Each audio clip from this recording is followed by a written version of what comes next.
Hola, buenos días Chile, buenas tardes desde España, al otro lado del charco. Soy la doctora Carmen Sarabia y es un verdadero placer formar parte de este primer congreso del Gran Norte sobre psicología jurídica y forense. Agradecer sin duda alguna al doctor Guido Cerda el que haya contado conmigo para darles esta pequeña conferencia tan interesante para todos los que nos dedicamos al ámbito de la psicología jurídica y forense.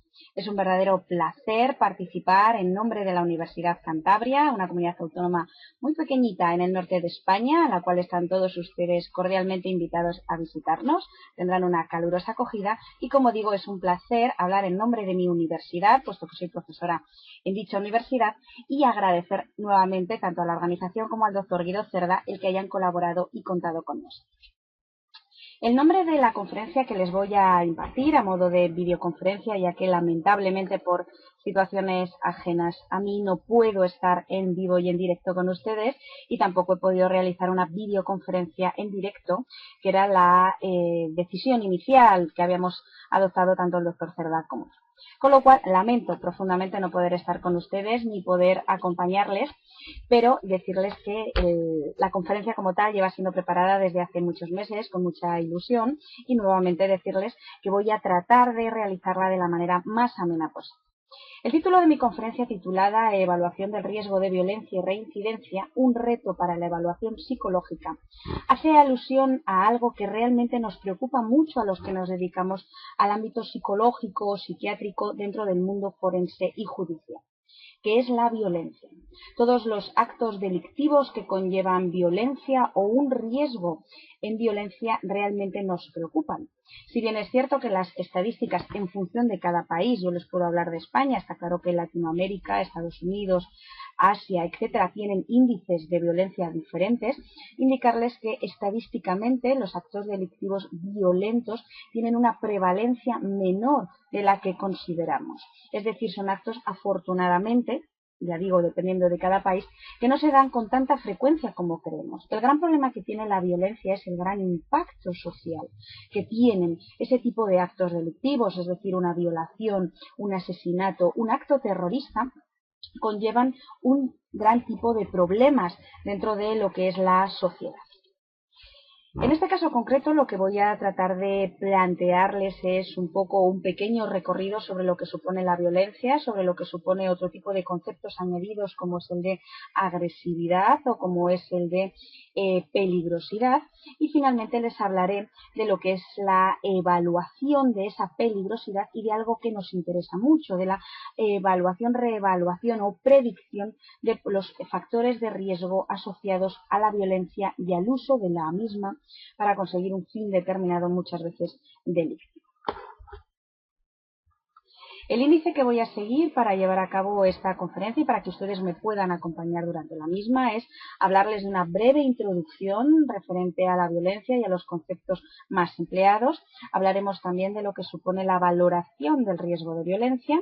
Hablaremos posteriormente de la evaluación del riesgo de peligrosidad criminal, así como de la reincidencia, que como digo es algo lo cual los psicólogos forenses tenemos mucho que decir, y finalmente hablarles a modo de pincelada de la metodología de evaluación del riesgo de reincidencia en violencia más comúnmente utilizado fundamentalmente en España y en los países de habla en el español. Decirles que una de las primeras dificultades que nos encontramos para el estudio de la violencia es delimitar conceptualmente el término de violencia. Todos aquellos colegas que están ahora escuchándome y que trabajan dentro del ámbito judicial saben lo importante que es poner nombre correcto y delimitar conceptualmente todo aquello que forma parte de la jurisprudencia. Tanto como que un término en un informe determinado en el cual la violencia se define de una manera determinada puede tener cabida con un fiscal sí y con un juez no. Por eso es muy importante delimitar conceptualmente este tipo de términos. La violencia conlleva una dificultad en la delimitación conceptual. Es muy infrecuente encontrar bajo la etiqueta de violencia fenómenos distintos entre sí, como por ejemplo la agresividad, la impulsividad o la propia delincuencia. Por eso es tan importante que acotemos debidamente el término violencia. El concepto de violencia tiene una doble connotación que la define. Por un lado está la acción o comportamiento que conlleva un acto violento y por otro la disposición, capacidad o el atributo psicológico, es decir, una persona potencialmente violenta. Y esto es muy importante distinguirlo en nuestro área de trabajo. No es lo mismo el acto violento en sí o la intencionalidad de violencia, y eso a la hora de llevarlo a cabo en un juicio es francamente importante. La OMS, la Organización Mundial de la Salud, en el año 2002 llevó a cabo un estudio muy interesante relacionando violencia y salud y definió, y esta definición es muy interesante, aunque hay muchas otras, pero en mi caso concreto me interesa esta, definió la violencia como el uso deliberado de la fuerza física o el poder, ya sea en grado de amenaza o efectivo contra uno mismo, otra persona o un grupo o comunidad, que cause o tenga muchas probabilidades de causar lesiones, muerte, daños psicológicos, trastornos del desarrollo o privaciones. Esta definición es muy interesante porque iba más allá de lo que hasta entonces se hablaba como violencia. En muchos casos la violencia en definiciones anteriores hablaba ya de un acto consumado de violencia. No tenía normalmente en cuenta la violencia psicológica ni los daños psicológicos, ni siquiera tenía en cuenta las privaciones o la negligencia como forma de violencia, con lo cual la OMS nos trae una definición, al menos, aunque no sea totalmente completa ni satisfaga todas las ramas dentro del campo de la violencia que estudian la misma, al menos es más completa que lo que existía anteriormente. Añade factores psicológicos, de intencionalidad y además también habla del uso deliberado de la fuerza física o del poder. La violencia dentro de la OMS vendría a decir que es una estrategia psicológica para alcanzar un fin determinado.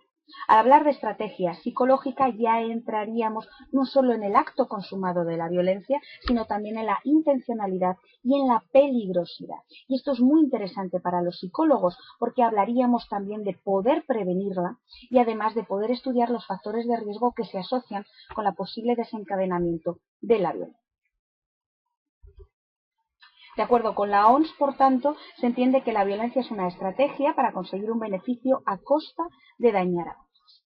Existen diferentes tipos de violencia y esto también es muy interesante porque, como decía anteriormente, la violencia física era la reina de la violencia y fuera de ese ámbito era muy difícil hablar de otros tipos de violencia, como podía ser el acoso sexual, como podía ser el abuso en el trabajo, como podía ser las negligencias en la atención de cuidado a una persona, como podía ser la violencia verbal, como podía ser la violencia psicológica. Existen diferentes tipos de violencia, como digo, hablaremos de las violencias físicas, de las psicológicas, etcétera, etcétera. Y en este caso concreto, la OMS llevó a cabo un esquema clasificatorio de los tipos de violencia muy interesante que debemos de tener en cuenta y presente a la hora de hablar de delitos o de posible riesgo de delito. Dentro del ámbito de la violencia encontraríamos la violencia autodirigida, es decir, es la que la persona realiza contra sí misma, o bien en forma de conducta suicida, en el sentido de intento real para quitarse la vida, o en forma de autolesiones o daños personales. En este caso concreto hay un área de delimitación que sería la autolesión psicológica, donde ya entrarían trastornos de la personalidad, que son realmente un terreno bastante complicado a la hora de ser afrontado por parte de los psicólogos y que requieren hilar muy fino, que diríamos en España, para hacer una buena clasificación. Otro tipo de violencia sería la interpersonal, es decir, la llevada a cabo contra la familia o la pareja o contra la comunidad, es decir, contra grupos de personas concretos. En el caso de la familia o de la pareja, podríamos hablar de violencia contra los hijos, contra la pareja o contra las personas mayores. Aquí hablaría un amplio campo dentro del mundo del maltrato. El maltrato infantil está muy estudiado. La violencia contra las mujeres, por desgracia, en España y también en otros países, pero en España está teniendo una relevancia muy importante. Llevamos muchas víctimas reales, en muerte real, a lo largo de los últimos 6 años, con políticas a favor de la igualdad de género y de la prevención de la violencia que no terminan de ser lo suficientemente eficaces, pero también entraría todo el maltrato psicológico. Uno de los grandes desconocidos o que no tiene la suficiente prevalencia y es un mundo importante para estudiar es el maltrato y la violencia contra las personas mayores. Existen pocas denuncias, existe poca formación por parte de las áreas de salud y sociales que identificarían este maltrato y merece la pena seguir ahondando en él mismo.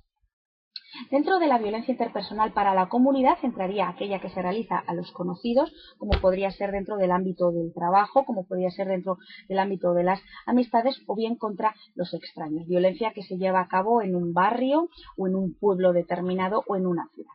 Y hablaríamos de una violencia ya colectiva. Aquí entrarían todos los delitos de terrorismo o atentados contra la salud pública. Entrarían la violencia social, la violencia política y también la violencia de carácter económico. Muchas de ellas, sobre todo las de carácter económico y político, pocas veces legisladas, y creo que no hablo de nada novedoso. Existe poca legislación en España, también como en Latinoamérica, por ejemplo, contra el sistema anticorrupción o con el hecho de sentar a un político para pedirle explicaciones por su mala praxis o por el uso de la violencia indiscriminada contra la población. Deberíamos existir una jurisprudencia o una legislación mucho más potente. Estamos en ello en nuestros países de habla hispana.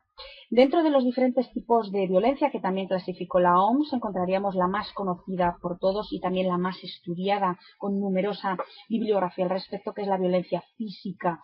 Después entraríamos en la violencia sexual. Todos los delitos sexuales conllevan el uso de la violencia para obtener una satisfacción sexual por parte de la persona que lo ejerce frente a una víctima que se niega a llevarlo a cabo, también muy conocida. Y después ya entraríamos en dos tipos de violencia pocas veces lo suficientemente estudiadas, como es la violencia psicológica y también una muy interesante, y aquí entraría el maltrato, por ejemplo, por negligencia, que sería la de privación o la negligencia.